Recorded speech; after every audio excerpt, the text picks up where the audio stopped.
Bu Ferry,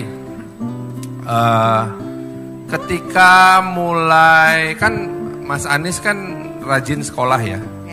Bu Ferry juga rajin sekolah, membina rumah tangga.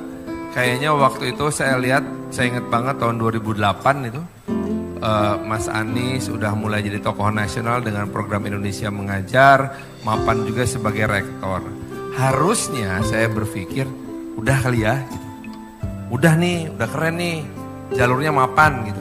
Tapi kemudian beliau masuk ke politik. Apa yang membuat Bu Ferry mendorong dan merestui Pak Anies masuk ke politik? Mas Anies, saya sih mengalir aja.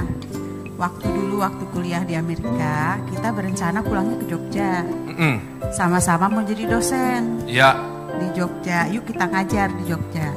Tapi rupanya waktu itu kan ada perubahan, ada tahun 98 itu. Ya. Nah ternyata Mas Anies mungkin sebetulnya kita akan bisa lebih berdampak kalau kita ada di Jakarta. Jadi ikut di lembaga penelitian, kemudian di partnership yang bisa keliling. Kebetulan fokusnya dia adalah desentralisasi. Waktu itu udah mulai lagi rame-ramenya. Ya. Desentralisasi akhirnya sampai bentuklah otonomi daerah. Di Jakarta saya ngurusin anak-anak sambil terus ikut mengajar sekitar rumah kita. Parenting untuk paut-paut sekitar rumah, kemudian parenting di sekolah anak-anak. Jadi sambil ngajarin anak-anak, sambil mendidik anak-anak, saya ikut ngajarin tetangga, paut-paut, orang tua supaya punya skill parenting yang positif. Nah, akhirnya masuk politik. Mas Aniesnya? Iya. Nah, itu politik tuh masuknya kapan mulainya? Saya lihat sih pertama kali 2014. 2014. Waktu Mas Anies pertama kali ikut konvensi. Ya. Mau menggantikan Pak SBY. Mas Anies itu punya prinsip ada 3.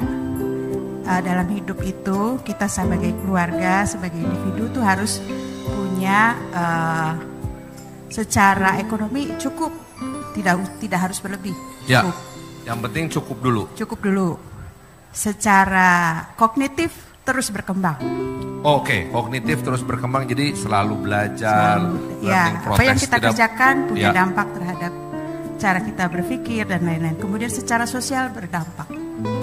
Secara sosial berdampak. Impactful. Nah, ketika ada konvensi, Mas Anies melihat bahwa ini adalah satu cara upaya untuk mendidik masyarakat tentang bagaimana seharusnya kepemimpinan itu dijalankan. Oh, oke. Kan ada konvensi. Ya. Rakyat ikut menentukan gitu siapa yang akan menjadi pemimpinnya. Jadi mengikuti itu sebetulnya waktu itu kan sudah aktif udah rektor apa kan ya. Nah, rektor Indonesia Mengajar ya, karena dapat undangan dia merasa itu sebagai amanah untuk kemudian menunjukkan bahwa seharusnya dalam memilih pemimpin itu kita serahkan kepada masyarakat dengan diberikan tempat supaya para calon pemimpin ini menyampaikan gagasannya. Nah, ketika itulah kemudian Mas Anies ikut mulai masuk dan akhirnya namanya kemudian masuk di lingkaran